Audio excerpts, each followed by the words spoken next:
Chapter 1. In the living room, our parents sat on the sofa, gazing at my sister and me with a look of serious expectation.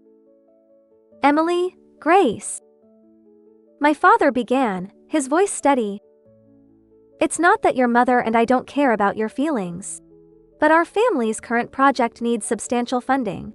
The Smith family's marriage proposal arrives at a crucial time for us." He paused, measuring his words. "Besides, the Smith Corporation is one of the top enterprises in York City. Their family is disciplined, and Adam Smith is a talented, upstanding man, a good match." After he spoke, both of them turned their gaze toward me, waiting for me to agree willingly. In my previous life, just as they had hoped, I accepted their request and married into the Smith family. But this time, before I could respond, my sister rose to her feet, facing our parents confidently. "Dad, Mom, I'm the eldest daughter. It should be my responsibility to marry." My father's eyes narrowed slightly. "Emily, have you truly considered this? Marriage is not a matter to be taken lightly."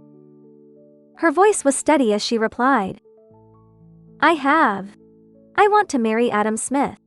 Besides, you've cared for me all these years. Now that the company is struggling, it's my duty to repay the family." She looked at me and squeezed my hand, giving me a bright, almost triumphant smile. "Grace, don't you want to see me find a place where I truly belong?" Beneath her smile, a glint of warning flickered in her eyes. I nodded. "Of course, I want you to be happy. The Smith family is wealthy and powerful, they won't mistreat you." My father studied her resolute expression, pondered a moment, and eventually gave his consent. I understood her true intentions though. She wasn't willing to sacrifice herself, she wanted the path I had once walked. Chapter 2. In my previous life, after I accepted the arranged marriage, my sister gradually took control of the family business. However, she lacked both the skill and the determination to manage it responsibly. Under her watch, the company faltered, cash flow stalled, and it was eventually pushed to the brink of bankruptcy. Meanwhile, after I married Alex Smith, I lived a life of luxury and became a senior executive at Smith Corporation. Desperate, my sister traveled to York City, hoping that the Smith family might step in and bail out the family business.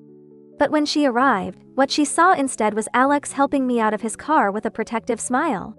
Sitting in her own car, jealousy consumed her. In a moment of rage, she hit the gas and drove straight into us. "Why should you have the good life, while I'm left with the ruins?" she screamed. "If you hadn't pushed me aside, I would have been the one marrying Adam Smith." Both of us ended up lying in a pool of blood. So, this time, after being reborn, she seized the chance to marry into the Smith family before I could. Given a second chance, she still chose marriage and a man over everything else. Fine. That gives me the freedom to carve out a new life. I opened my phone, searched for an old contact, and typed a message. "John, does your offer still stand?" That weekend, our parents arranged a dinner with the Smith family.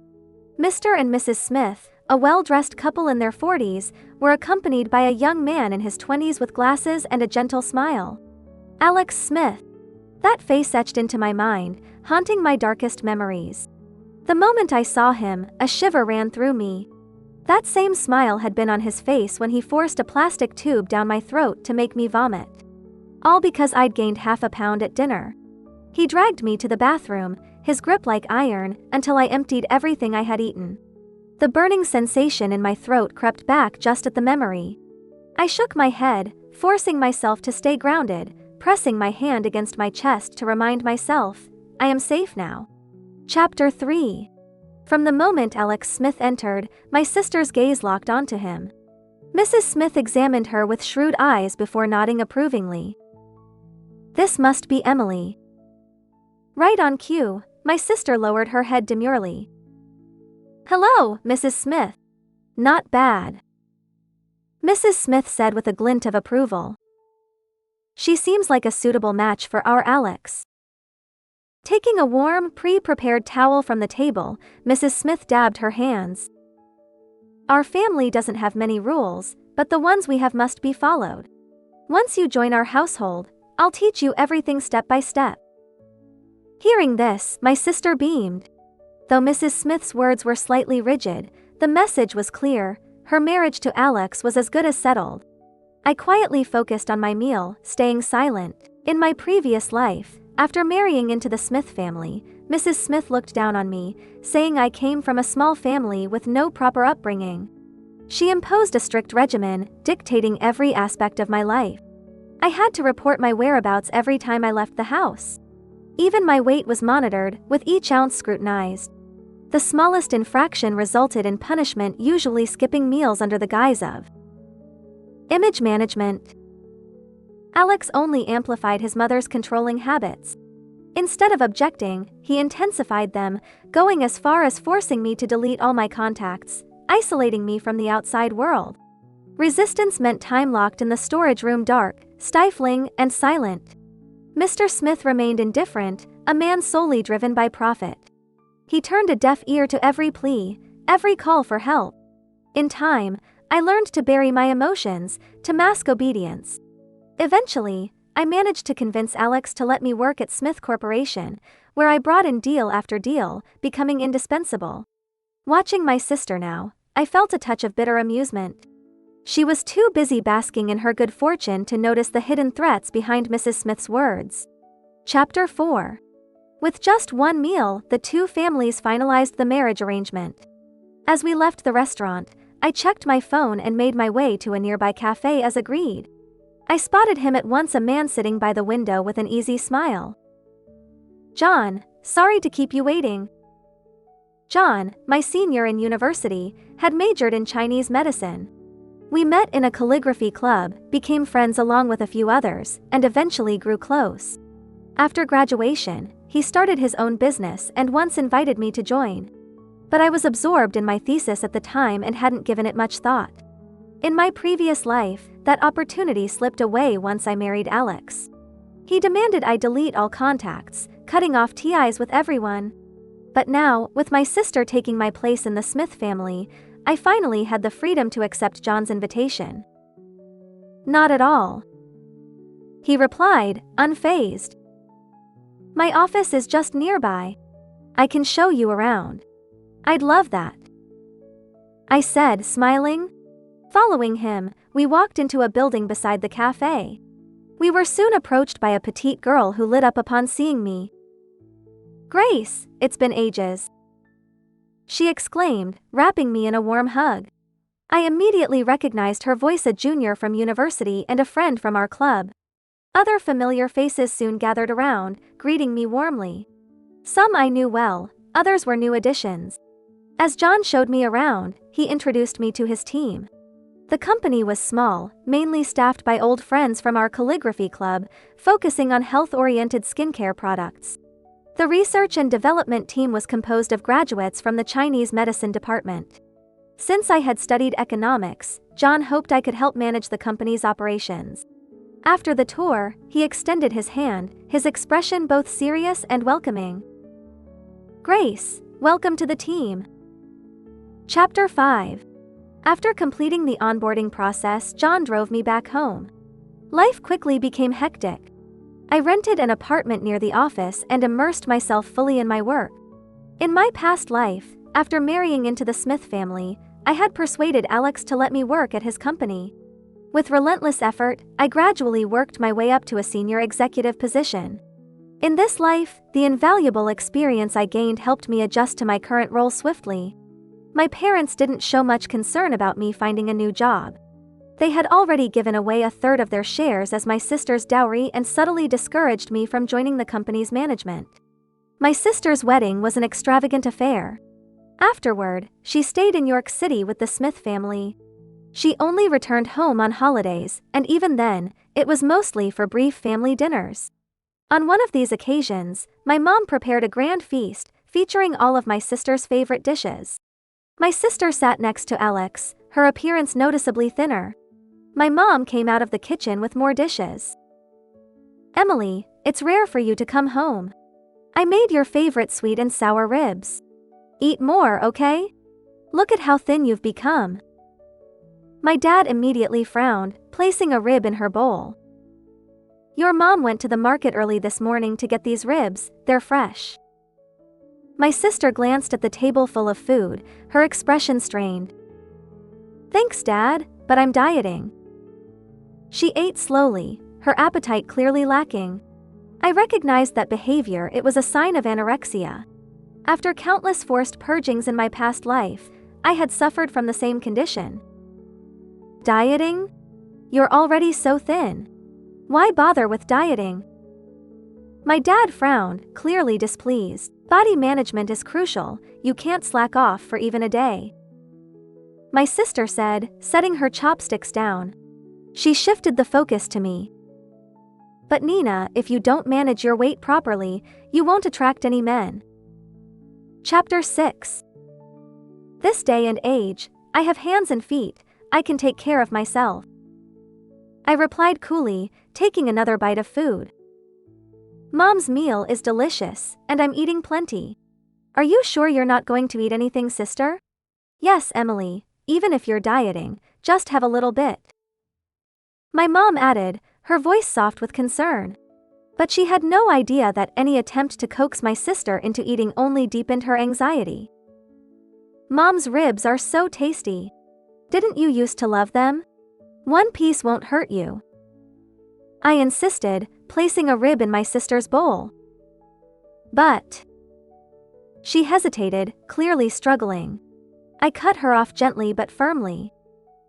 Sister, it's not often that you come home.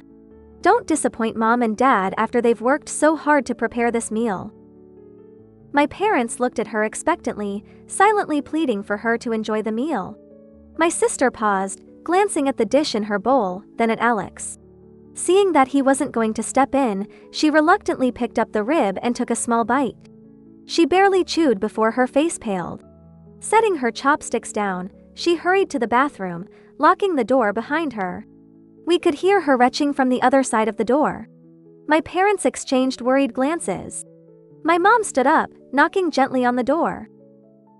Emily, are you okay? I'm fine. My sister's voice cracked as she spoke, betraying the discomfort she was trying so desperately to hide. Mom, go back to the table. I'll take care of it. Alex said, holding a glass of water in one hand and gently nudging her back toward the table. Emily must have eaten something too rich for her stomach. She'll feel better soon. Alex's concern appeared genuine. Sighing in resignation, my mom returned to her seat at the table. That evening, none of us could finish our meal. The next morning, Alex informed us that my sister was still unwell, and he left early to take her back to their home. Chapter 7. Days passed, and I grew more confident in my new role.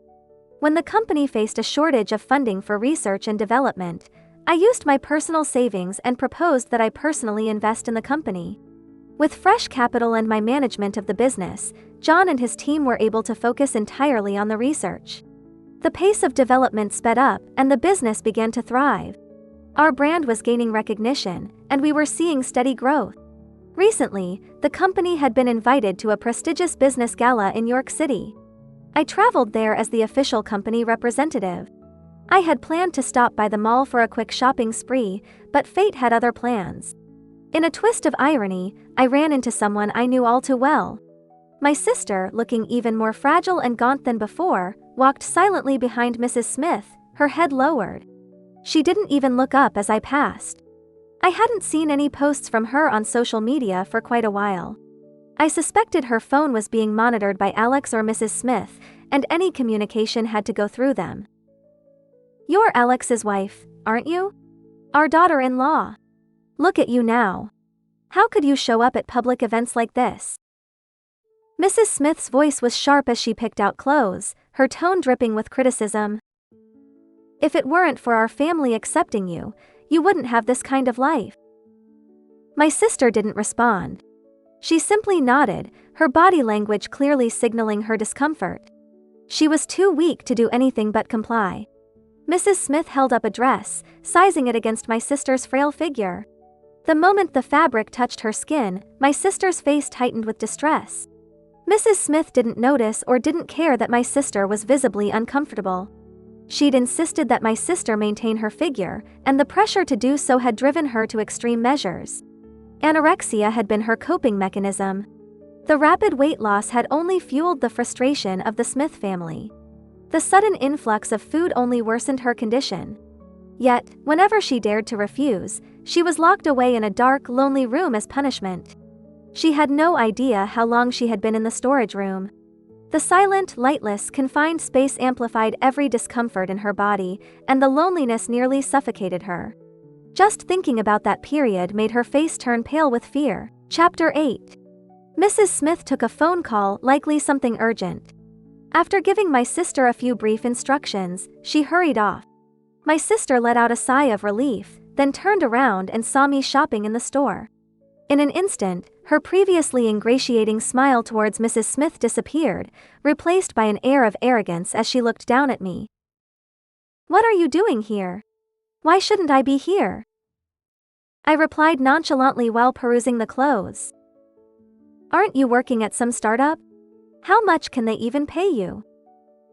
Her voice was a little hoarse, probably from the long-term strain caused by frequent vomiting. "Don't say I didn't warn you, but this store is way out of your league if you're just living on a salary. I'm on a salary, true. But what about you? You don't even have a job."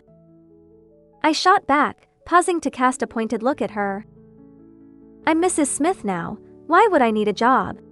I have a husband who's happy to spend money on me," she said, waving the supplementary card Alex had given her. She gestured toward the clothes Mrs. Smith had chosen and addressed the sales assistant. "I'll take these. Please wrap them up." "Of course, please wait a moment," the assistant replied, taking the card and processing the total.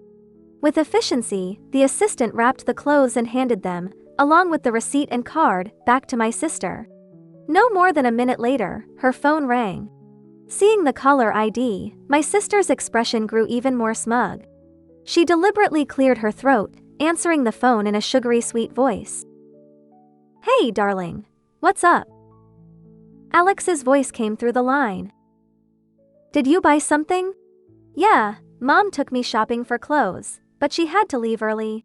Since it's rare for me to get out, I decided to pick up a couple of pieces before heading back." "I see. I won't be home for dinner tonight, so just head home early," Alex said. The call ended shortly after. Chapter 9. A brief flicker of disappointment passed across my sister's face. But once she realized I was still there, she quickly regained her haughty composure. "Why are you staring at me like that? Jealous that I have such a good husband? Just so you know, he's your brother-in-law, so you'd better watch yourself." Unable to resist, I let out a small laugh. A good husband who needs to be consulted before his wife buys a couple of dresses with his card? You're just jealous, she sneered, looking at me with disdain. "You probably can't even afford a single item here with your monthly salary. Is that so?" I responded coolly, handing the clothes I had chosen to the sales assistant and pulling a card from my bag. "Please ring these up." My sister crossed her arms, smugly awaiting my reaction when I saw the total price. The assistant took the clothes from me, and as soon as she saw the card, her attitude shifted to one of even more warmth. "Miss Zhou, I'll process this right away. Please give us a moment," she signaled to another assistant, who quickly approached. "Miss Zhou, we've prepared some refreshments for you. You can wait in our VIP lounge." The store, a luxury brand with a minimalist and elegant design, was one I frequented. The card I handed over was the store's VIP card. "No need for that," I said with a smile, waving off the offer. I turned to my sister, adding, "Even if I spent my entire salary, at least it's my own money. Unlike you, who needs permission to buy a single item. Where did you get all this money? The VIP threshold for this store is quite high," my sister said, her face shifting from surprise to contempt. "You must be up to something shady, sister," I said, my smile fading into something more serious. Spreading baseless rumors without evidence could have legal consequences. By this point, the assistant had returned with my packaged items. I thanked her softly and walked out of the store. My sister was left speechless, standing there watching my retreating figure. Chapter 10.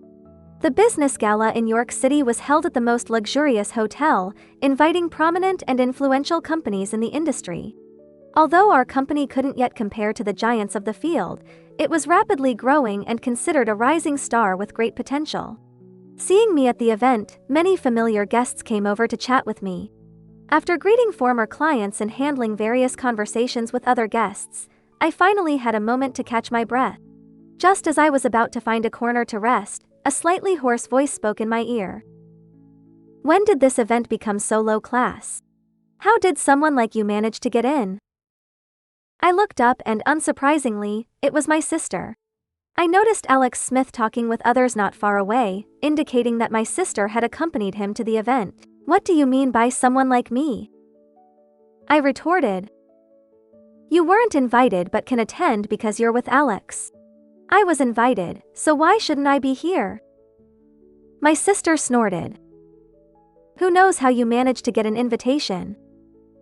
She glanced around the room, her eyes lingering on several guests' female companions, and insinuated, "Maybe you're just like them. No matter how much older the men are, as long as you make them happy, you get whatever you want." I sighed, placing my glass aside, not wanting to argue further, and got up to leave. "What? Feeling guilty?" My sister immediately blocked my path. "Or maybe you've found your next target and are off to catch a rich husband." "Sister, I told you, spreading false accusations can have consequences," I said, my expression darkening as I prepared to push her hand away. But someone moved faster than I did. A firm hand gently but decisively removed my sister's arm from my path. I looked up to see John standing beside me, his expression composed but stern. "Is there a problem here?" John asked, looking between my sister and me. My sister's face flushed with anger and embarrassment, but she didn't respond. She glanced over at Alex, who was still engaged in conversation, oblivious to the scene unfolding. "No problem," I said, meeting John's eyes with a grateful smile. "I was just leaving." John nodded and turned to my sister. "It's best not to make baseless accusations.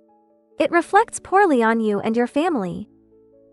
My sister's expression hardened, but she remained silent as I walked away with John by my side. Chapter 11. My sister, seeing who had come over, immediately clung to his arm and leaned affectionately against him. "Alex, are you done with your conversation?" "Yes," Alex responded flatly.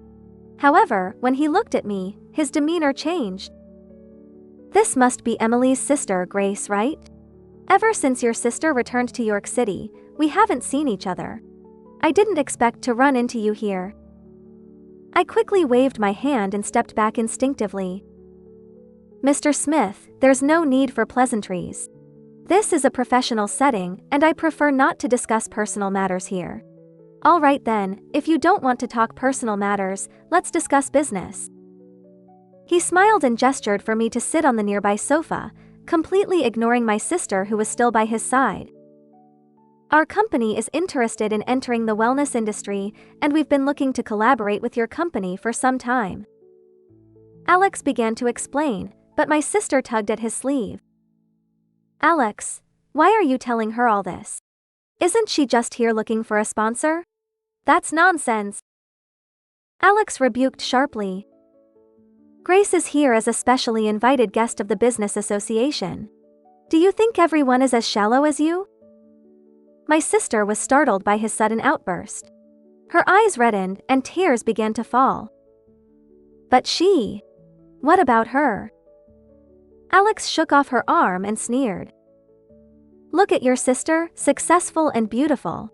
And look at you, thin and lacking in both grace and knowledge. How do you think you measure up as Mrs. Smith?"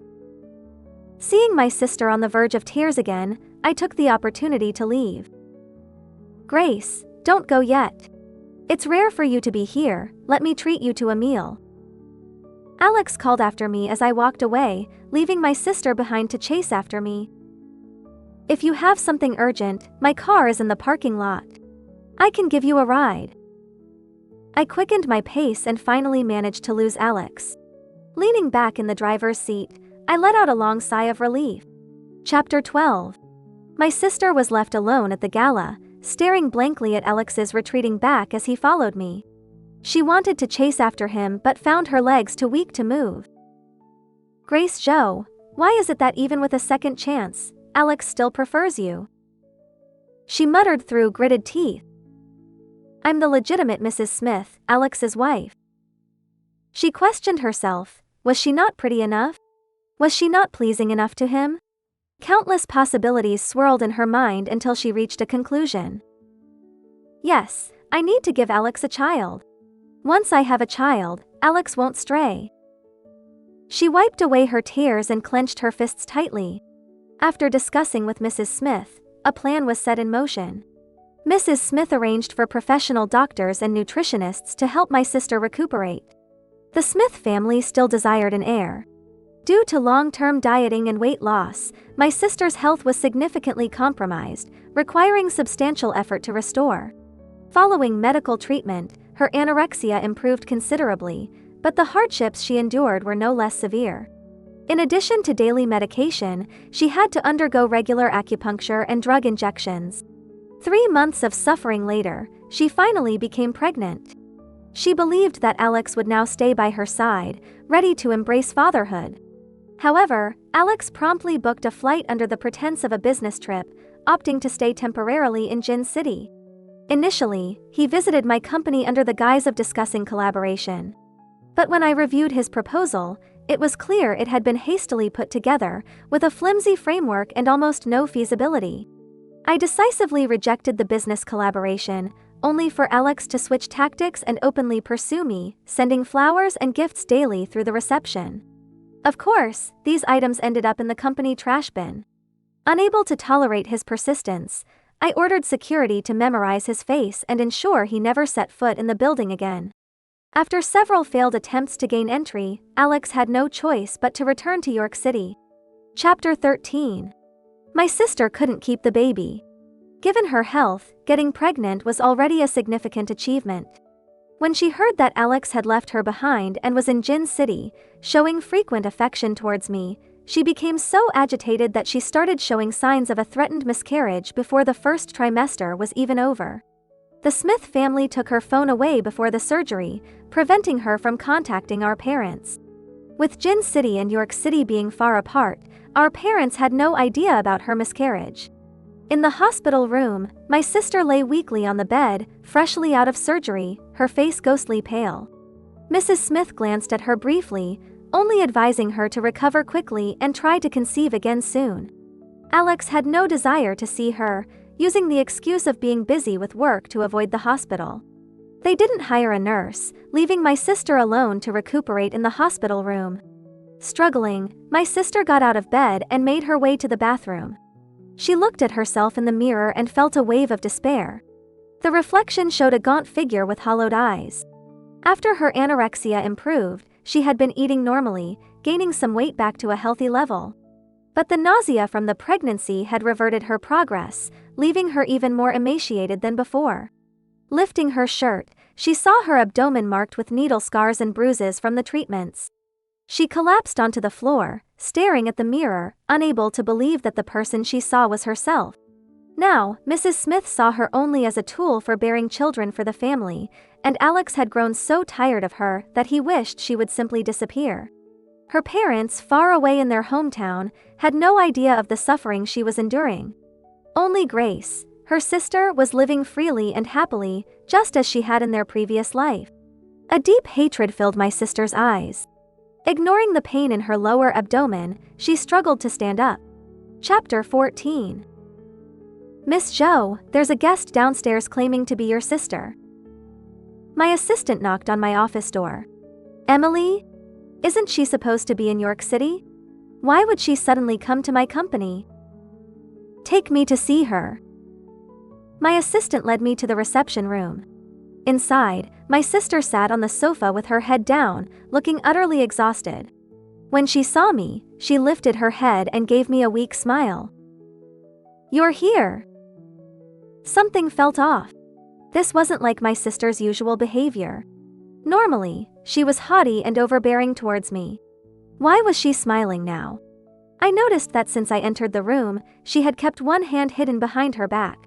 Ignoring her, I stepped back to the door and signaled the guards outside. 2 burly guards nodded and swiftly moved in, pinning my sister down on either side. She tried to evade but couldn't match their strength and was quickly restrained. With a clatter, a knife fell from her hand to the floor. I sighed inwardly. After the incident in our past life and Alex's recent relentless pursuit, I wasn't going to be caught off guard. I had hired 2 bodyguards as soon as Alex had started his antics in Jin City. Pinned down and unable to move, my sister shouted at me. "Grace Joe, did you know all along about the true nature of the Smith family? No wonder you let me marry into that family right before your eyes." She struggled against the guard's grip, but they held her firmly. "It's all your fault, you're the reason I'm like this now." As she continued to curse, I had already dialed the police. Our company was only 5 minutes from the nearest police station, and the officers arrived quickly to take my sister away. Chapter 15. My sister was eventually sentenced to 2 years in prison for attempted assault with a deadly weapon.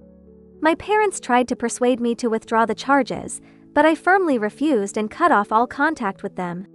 After the trial, I stopped keeping tabs on my sister. With the company about to go public, my workload doubled. The Smith family promptly filed for divorce from my sister and severed all business ties with my family. My parents, having changed their phone numbers, called me several times.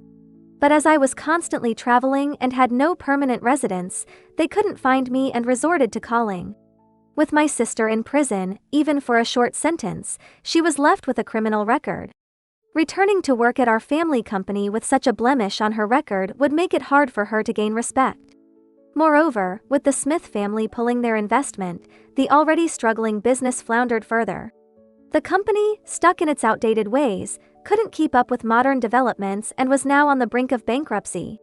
Thus, my parents pinned their hopes on me, hoping I would take over the company and support them in their old age. I decisively refused and changed my phone number. I would transfer the stipulated retirement funds to their account regularly, but as for anything beyond that. Growing up, my parents provided just enough for my survival. I neither wanted to, nor had the energy to, repay them with both material and emotional support. The Smith family's withdrawal wasn't solely due to my sister's actions. Unable to keep up with the times, the Smith Corporation itself was gradually declining. They couldn't afford to support a failing company, so their withdrawal was understandable. At the company's celebration for going public, I clinked glasses with the other founders, downing the contents in one go. Tomorrow, I would be flying abroad to expand our international business. There was still much to do. A better life awaited me in the future. I've been deaf my whole life, but my fiancé never made a big deal out of it. For 7 years, he was nothing but sweet and considerate. I thought we'd be happy together forever. But then, something unexpected happened. I regained my hearing. And with it, I overheard a conversation I wish I hadn't. He was talking to his friends, bragging. "You all know Sarah's the only one I care about. Every time I'm with Barbara, I feel disgusted. She doesn't hold a candle to Sarah, not in the slightest. It's like comparing a dim streetlight to the full moon." The day his precious Sarah came back from abroad, I knew it was over between us. So, I brought my new boyfriend to meet him and made sure to kiss him right in front of my ex. His face turned red with rage, and I swear, he looked like he was ready to explode. Chapter 1. Sarah. In the middle of what should have been an intimate moment with me, he muttered her name. Again. My heart sank, but to be honest, I'd stopped feeling much of anything by now. "Barbara, you're such a sweetheart." Afterward, he stroked my hair like he always did, as if nothing had happened. If I hadn't heard him say, "Sarah," I might have fallen for his act. I might have believed that this tenderness meant something. But he thought I couldn't hear him. What he didn't know was that I'd gotten my hearing back a while ago. His phone buzzed suddenly, and when he glanced at the screen, his expression shifted just for a second. Panic? Guilt? Something flickered across his face. But he recovered quickly, flashing me that same practiced smile. Using sign language, he said, "Barbara, darling, something urgent came up at work. Be good and wait for me at home, okay?" I nodded, playing along like I always did. If I hadn't seen Sarah pop up in the notification, I might have believed him. I might have believed the whole loving, devoted act. We've been together for 7 years. When I was deaf, I couldn't hear the whispers, the lies, the way he talked when I wasn't around. Then, a few months ago, a freak accident, some kid accidentally hit me with a ball, restored my hearing. It felt like a miracle at first. I was excited to tell David and share the news with him. But then, I overheard a conversation that changed everything. "You've been with her for so long now," one of his friends teased. "You're falling for her, aren't you?" David laughed. A cold, dismissive laugh that made my stomach twist. "Come on, man. You know Sarah's the only one I care about. If she hadn't gone abroad, I never would have ended up with her. And get this, every time we're together, I call her Sarah. She actually thinks it's sweet, like I'm being romantic or something." Each word hit me like a punch to the gut, sharp and painful.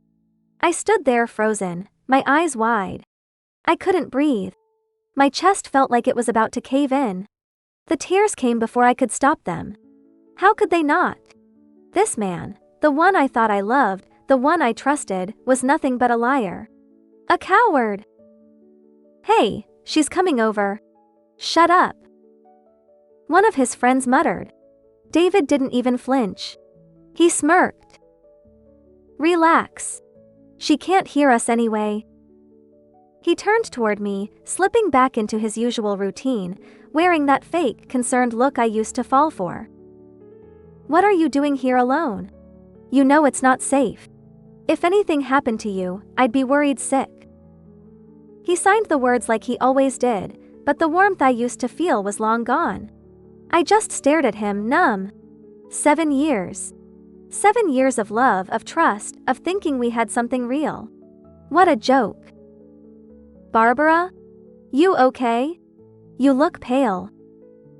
My voice was barely audible when I finally spoke. "I tripped on my way here." His face instantly filled with concern. "You've gotta be more careful.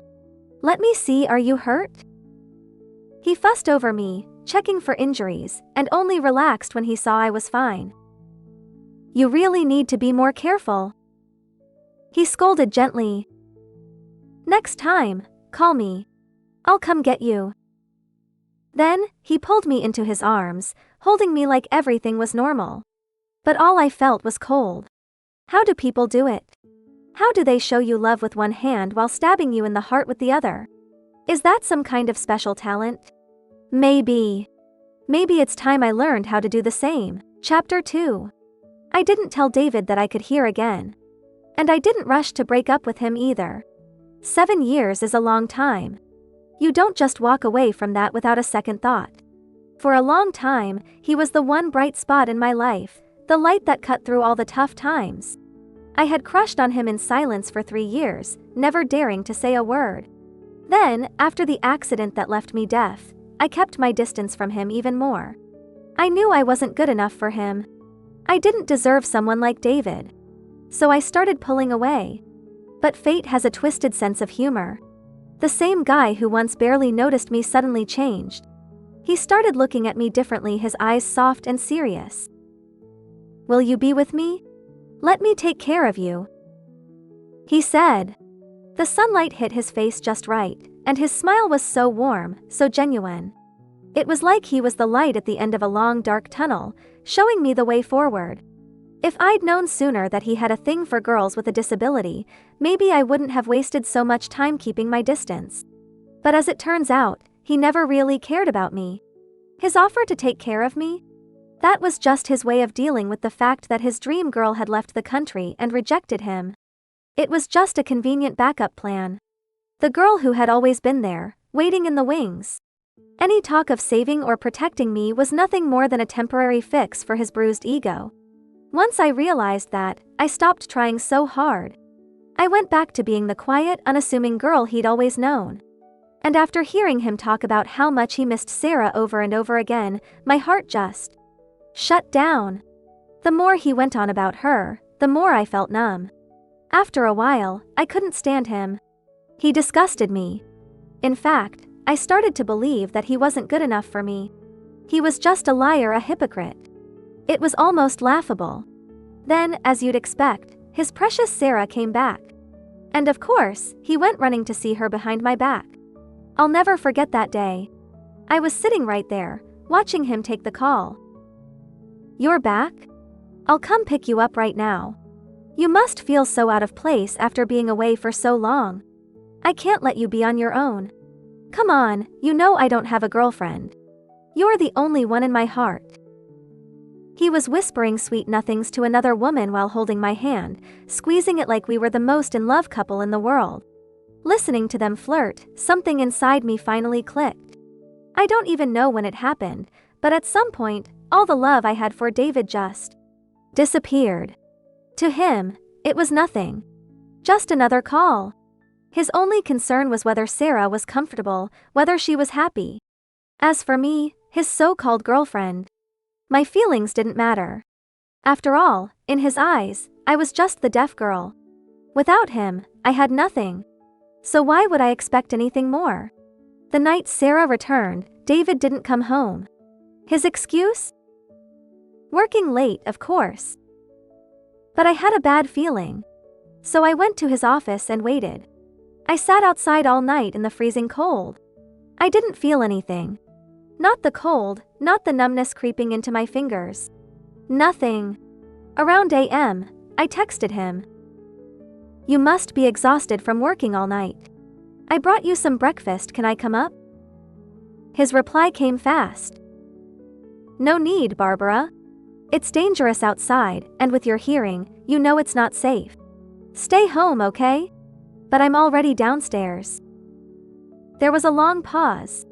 At 8 o'clock sharp, David finally showed up. He looked at me, all concerned like he was really worried. "Barbara, you shouldn't be out here. You know your health isn't great. Didn't I tell you not to come out like this? I was so worried about you." He played the part perfectly as if he really cared. But this was the same man who left me sitting out in the cold for 3 hours without a second thought.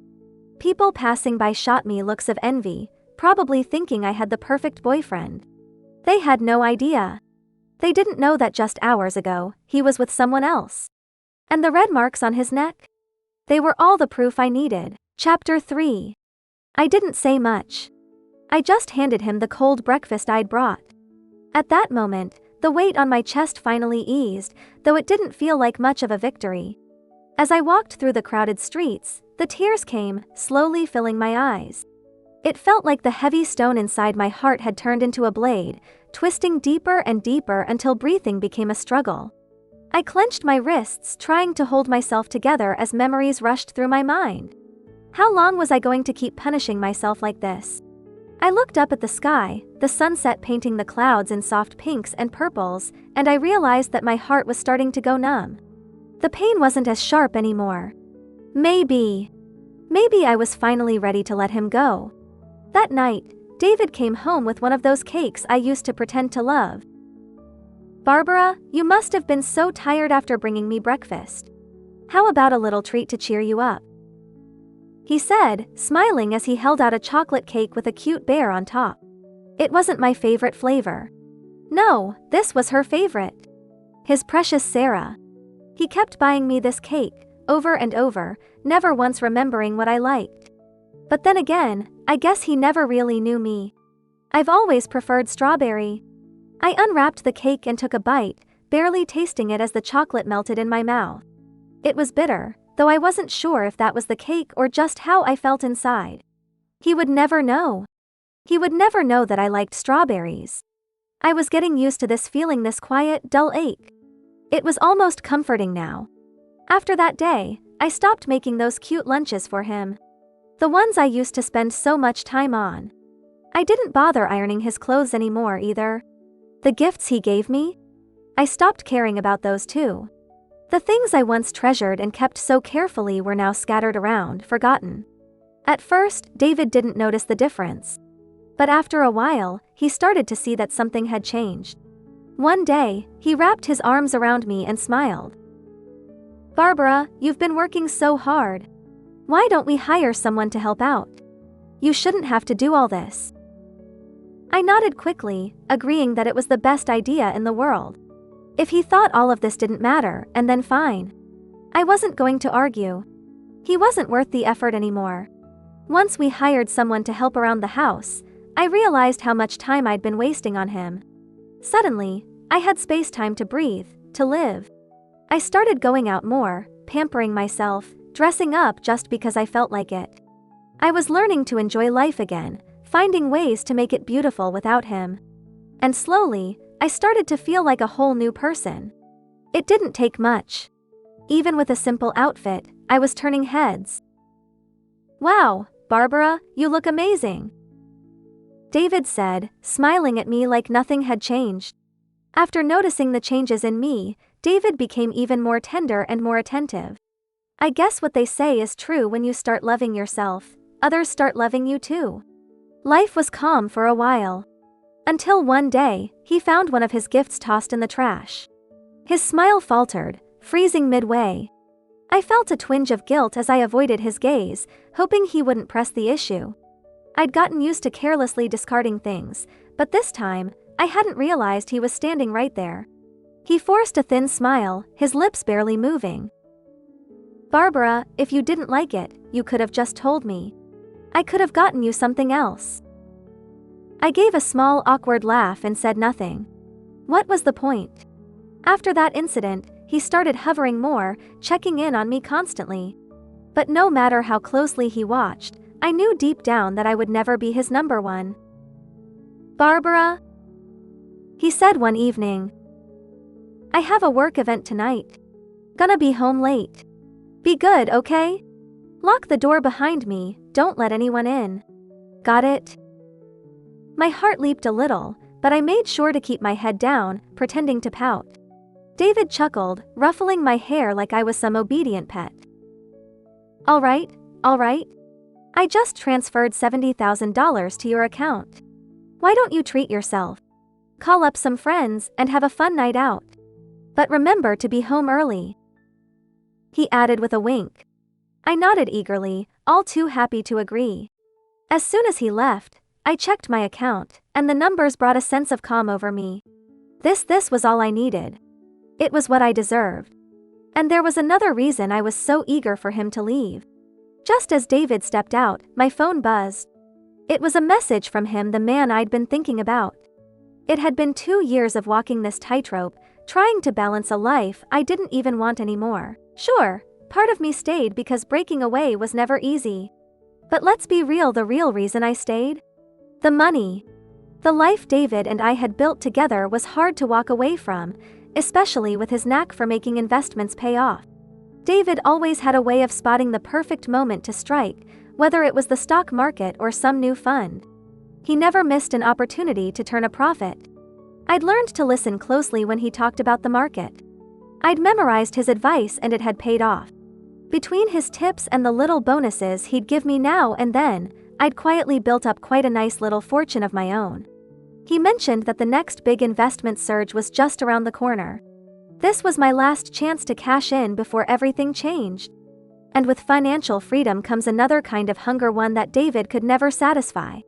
Especially since I wasn't the one who held his heart. So I started looking elsewhere. I'd set my sights on his friend Matthew. David had warned me about him and told me to be careful around him. But I'd brushed it off. I figured he was just jealous or paranoid. What did he know about what I needed? When the truth finally hit me, it stung in ways I hadn't expected. One night, after too many drinks, I went to Matthew and spilled everything: my frustrations, my loneliness. I hadn't planned on it turning into anything, but it did. Matthew came from a good family, and at first, he was hesitant. He knew this was messy, and he didn't want to be involved. But I can be persuasive when I want to be. And after some back and forth, he finally gave in. We spent the next 2 years tangled in a secret affair, the thrill of it burning hotter with every stolen moment. But today, Matthew had given me an ultimatum. Either you leave David, or we're done. As much as I hated the idea of losing him, the pull of what we had was too strong to resist. What took you so long? I complained, grabbing his arm when he finally showed up. Matthew didn't seem as excited as usual. His face was blank, almost cold. Well, have you made up your mind? He asked, voice flat. I rolled my eyes. Really? You want to talk about this now? I dangled the hotel key in front of him with a grin. Let's discuss it upstairs, shall we? His eyes darkened, and before I knew it, he was kissing me hard. We stumbled toward the hotel room, lips locked, and everything else faded away. Just as we reached the door, a voice cut through the heat of the moment. Sarah, maybe we should save that for once we're inside, don't you think? I froze. That voice, it was unmistakable. I slowly looked up, my heart pounding in my chest, and found myself staring into David's eyes. Somehow, in our rush, I had shoved Matthew against the wall, pinning him there, and now David stood directly behind us. His eyes met mine. For a moment, everything stopped. The world held its breath. The silence was deafening. Chapter 4. Well, would you look at that? Are you guys here too? What a small world. The second those words left my mouth, David's face went pale. Aren't you supposed to be home? What the hell are you doing here, with him? He hadn't spotted Matthew yet. Quick to react, I shoved Matthew through the nearest door, slamming it shut before David could catch a glimpse. Oh, come on! You're out here working late, and you expect me to sit at home like some faithful little wife. We're not exactly saints, are we? Let's not make this more dramatic than it needs to be. David's expression twisted, his voice dropping to a menacing growl. Oh, it's dramatic now. Is that guy too scared to face me? How about you bring him out here, huh? Let's see how brave he really is. I crossed my arms, staring him down. You don't get to tell me what to do anymore, David. I'm not your property. His jaw clenched, clearly wanting to argue, but then he glanced at Sarah, standing awkwardly to the side. His anger simmered, but he bit his tongue. Instead, he glared at me with a look that could burn through steel. I'm your brother, Barbara. Or have you forgotten that? I'm trying to keep you from making a fool of yourself. I raised an eyebrow. Brother? Really? When did we start playing happy families? I smirked. And in case you haven't noticed, my hearing's been just fine for a while now. David froze, his face a mixture of disbelief and confusion. Well, if you're so keen on disowning me, let's not pretend we're anything more than strangers. I turned my attention to Sarah, who looked like she'd been caught in the middle of a soap opera she hadn't signed up for. I flashed her a smile, sweet as sugar. Hi there. I used to be David's girlfriend. Oh, wait, not anymore. You two enjoy yourselves, all right? Just don't make it too awkward for me. With that, I turned on my heel and walked into the room. I'd expected it to hurt, to feel some kind of sting from saying it out loud. But surprisingly, all I felt was relief. The door clicked shut behind me, and there was Matthew leaning against the wall, a smug grin tugging at the corners of his lips. Well? Happy now? I said, smirking back. From here on out, you're my only priority. The tension in his face softened just a bit. He casually lifted his shirt, revealing his toned abs, his eyes glinting with mischief. Think you've earned a reward. His playful grin widened, and without a second thought, I lunged for him. There was a loud pounding on the door behind us, but I didn't care. Let them knock all night. The next morning, I returned to the villa. David was slumped on the couch, a mess of disheveled hair and bloodshot eyes. He looked nothing like the man I used to know. The once confident, put-together David was gone, replaced by someone hollow and beaten down. His stubble had grown out, and that sharpness in his eyes completely dulled. "Oh, you're back. When did you come in?" His voice was raspy, strained as if he hadn't spoken in hours. His gaze locked on mine, and I could see the redness in his eyes deepen. To anyone else, he might have looked like the victim here. Typical. Men always pull this kind of act. As I stood there, a flash of last night flickered through my mind, and I couldn't help but smirk. The soreness in my back reminded me of how relentless Matthew had been. I rubbed my lower back absent-mindedly. He'd acted like he didn't want it, but if his enthusiasm was anything to go by, he was all in. 5 rounds, and he still wasn't ready to stop. If I hadn't come back to grab my stuff, I'd probably still be tangled up in his sheets. Wild? Sure. But I wasn't complaining. The smile playing on my face seemed to cut through David like a knife. He shot to his feet, rage flickering in his eyes. "I asked you a question. When did you come back?" I shrugged, completely unfazed. "The same day your brother came home." His face drained of color. He took a step back as if the words physically hit him. Why didn't you tell me?" I let out a sharp, humorless laugh. "Tell you? So you could humiliate me again? So you could make me look like a fool in front of everyone? Weren't you the one who said I was nothing, just a placeholder for someone else? Well, now you've got what you wanted. You mean nothing to me either." Before he could respond, I grabbed my already packed bags and started toward the door. But David lunged forward, grabbing my wrist with a desperation I hadn't expected. The grip hurt, and I winced, my eyes narrowing at him. "Let go. Barbara." He rasped, his voice trembling. "I know I messed up. I treated you like a substitute. I admit it. But after all these years, how can you just walk away?" I yanked my hand free, my voice cold and final. "You were the one who broke us first." Chapter 5. "What? Trying to keep me now? Too late." With that, I left with my suitcase. David seemed to want to follow, but his phone rang. Probably Sarah calling. But it didn't matter anymore. After leaving David, I quickly fell into Mark's arms. I thought we'd have a happy ending, but like David, he couldn't give me a proper status for now. "Barbara, it's my fault. Give me some time, okay?" His deep voice had a unique charm, making my heart race. But I pushed him away. "Hey, I gave you my promise. What about you? How will you take responsibility? I'm not an easy girl to fool. If you can't marry me, leave early." After scolding Mark, I returned to my big house alone. Life without financial worries was nice, always smiling. But after a while, the empty house felt lacking. Memories of my time with Mark flashed in my mind. Each meeting was vivid, his face deeply imprinted in my heart. Used to having someone, being alone again was hard. "Hey, at home? Let's meet some handsome guys." My friend's excited voice on the phone. "A little gift to help you forget that jerk. Don't let this get you down. Change often, and you won't get hurt." Her words energized me. Right, change often, and no one can truly hurt me. "Send me the location." Half an hour later, I was enjoying myself with new friends. Haha, if I knew you guys were so fun, I'd have come sooner.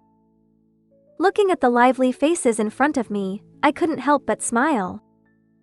Who wants to be my boyfriend? Handsome guy A. I do. Handsome guy B. I'm in. Young guy C. Pick me, sis. The scene in front of me was very satisfying. All right then. Barbara, what are you doing here? A very familiar voice broke the cheerful atmosphere, followed by a pair of fiery eyes. You let yourself go like this when I'm not around? Mark's face was livid, his gaze at me almost spitting fire. But I didn't care. Before, I might have worried about our relationship, knowing he was very skilled in bed. But things were different now. Since we couldn't continue, there was no need to entangle. What does it have to do with you? I responded coldly, looking him straight in the eye. You have no right to say these things anymore. My friend, seeing Mark's outstanding appearance, immediately came over and said, "Wow, you're quite lucky. Where did you meet this handsome guy? Introduce us?" Before I could explain, he roughly picked me up. "What are you doing? Put me down." No matter how hard I struggled, I couldn't escape his strong arms. "I'll marry you." His words made me instantly calm down. "Are you serious?" I carefully observed his handsome but serious face, confirming his intention. If he truly wanted to marry, I could forgive the past. "Yes." His face was tense as he said, "You are never allowed to go to such places again, understand?" I deliberately responded provocatively, "We'll see how you behave." Chapter 6. After that, Mark's efficiency was astonishing. Within days, the whole city knew about our engagement. Seeing the trending topic on social media, Mark's engagement, my cheeks flushed. What I had desperately wanted for 7 years but never got was easily achieved with a different person. This made me realize the importance of not clinging to one tree. "Barbara, is your ex Mark? My good buddy?"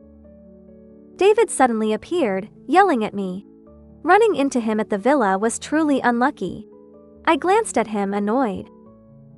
"Who do you think you are? Coming here to ask me such questions?"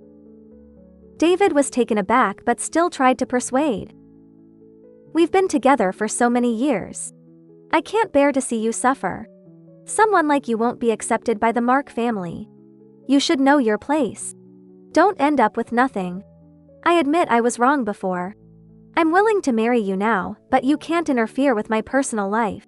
I'll make sure you're financially satisfied, but our relationship must remain secret." David seemed to think he was making a huge concession. Even agreeing to marry me was a special favor. Ridiculous. I have money and looks, why should I endure such humiliation? "Barbara, I know it's hard for you to accept this change. It was my fault before, but I hope you can give me a chance to make it right. Give our 7 years a chance. We've been through so much together. I believe you can't bear to end this relationship." His eyes were full of certainty, as if he thought he could control me. But he misunderstood my feelings. I no longer had any affection for him. How could he control me? "Sorry, although we were together, everything ended the moment you betrayed me.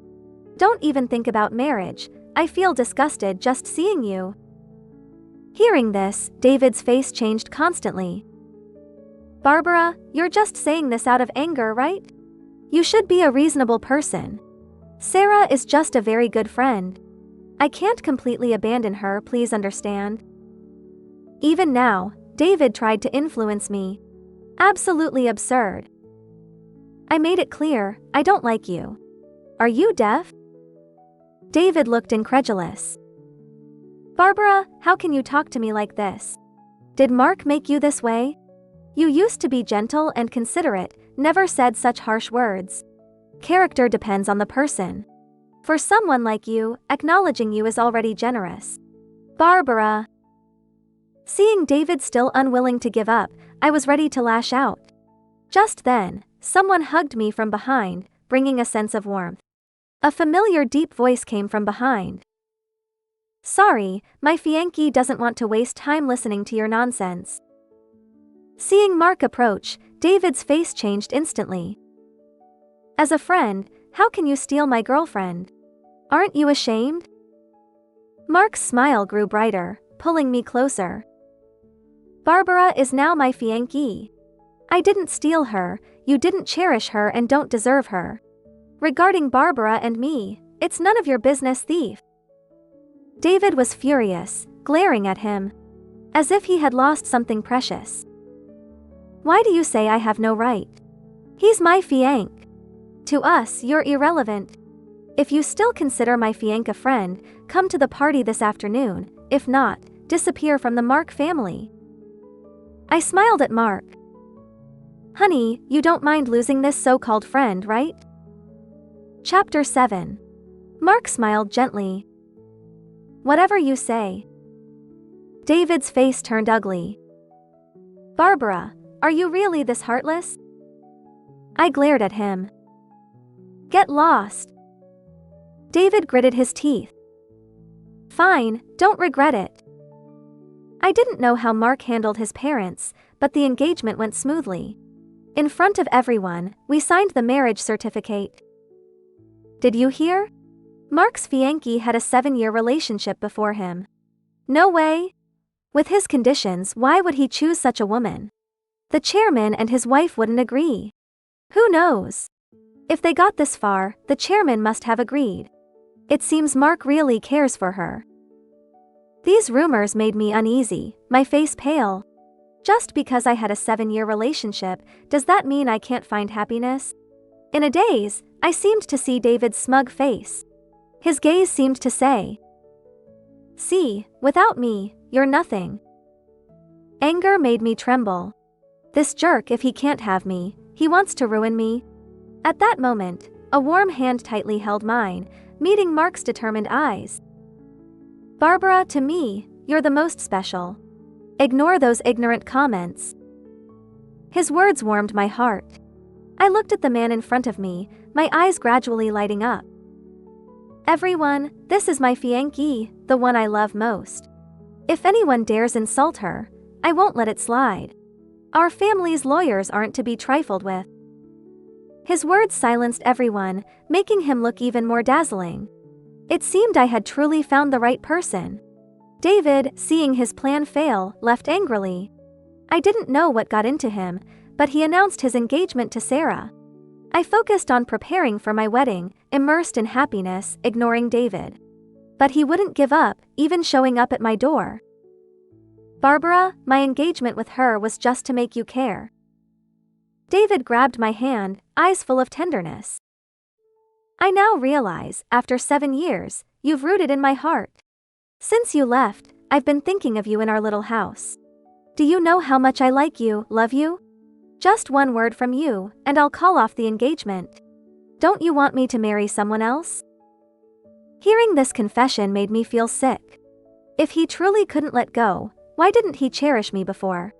When I was there, he thought of someone else. When she appeared, he missed me. Absolutely disgusting. I slapped him hard, feeling slightly relieved. Barbara, does this mean you forgive me? David's eyes flashed with joy. Glancing at his face, I slapped him again. How could I? You disgust me. David's once bright eyes dimmed. I ignored him, feeling only revulsion. As a result, David called off his engagement with Sarah. Chapter 8. This didn't affect me much. I continued preparing for my wedding. My heart was full of happiness. Miss Rue, let's talk. Meeting Sarah again, she looked much more haggard. Though still decisive, her mental state was clearly poor. In the cafe, she softly said, I learned about your past and sympathize with what you went through. But you're doing well now and have broken up with David. Please don't see him anymore. Her words surprised me. Hey, I have a great husband now. Why would I bother with that trash? You're the one who came to me. You! Sarah's face turned red with anger. David always loved me. If you weren't so fickle, he wouldn't ignore me. I can't force him to ignore you. Besides, didn't you leave him hanging for 7 years? Now that you're back and he's not obedient, you want to cause trouble? Why drag me into it? He's like that, only caring about himself. And now he's like a leech, clinging to me. I can't shake him off. If you can help me get rid of this nuisance, I'll call you my ancestor. Sarah's eyes turned vicious, gritting her teeth. Fine, I'll be kind and help you. I called David. Westgate Cafe, come quickly. He has an important meeting today, he won't come. Sarah retorted. I shrugged. Let's see. In less than 15 minutes, David rushed in. Barbara, are you ready to forgive me? His eyes were only on me, not noticing Sarah beside him. You know how much I care about you. We've been together for 7 years. I believe you can't easily let go. If you forgive me, I'll do anything. I pretended to hesitate. But you should have a girlfriend now, right? Sarah is just a friend. If you agree, I'll cut ties with her immediately. Anything you want, I can give you, even giving up everyone else. Seeing Sarah's tearful eyes, I said lightly, "Did you hear that? He said he only cares about himself. It's not because he cares about you, but because he feels particularly lost not winning you over. Since you came back, do you think he's learned to cherish you?" David finally noticed Sarah, his face changing color. Sarah looked at him and suddenly laughed. "Huh, I thought you really cared. From the moment you postponed the wedding, I should have known, it's not the same. I'm so foolish, deceiving myself with past memories. How ridiculous. Since that's the case, there's no need to entangle." With that, Sarah grabbed her bag and left without looking back. David seemed to want to follow but stopped, looking at me. "Can you accept my apology now?" "Barbara, who said I'd forgive you?" Frowning at him, I said sarcastically, "A self-centered man like you, even if given more chances, what's the point? Do you want me to get hurt again? How absurd. I love my current husband." Saying this, I moved closer to Mark. David's face darkened. "When did he appear?" "It doesn't matter." Mark pulled me in for a deep kiss. "I'm here to take my wife home." I smiled and kissed him back. David's face was dark as coal, his fists clenched. But Mark just tightened his embrace, making the kiss deeper. When it ended, it was just the two of us. I didn't know when David left. Thinking of his dark face, I couldn't help but laugh. Sternly, I warned, "Don't mess with random people again." Looking at my serious husband, I laughed and promised, "Don't worry, I'll listen to you."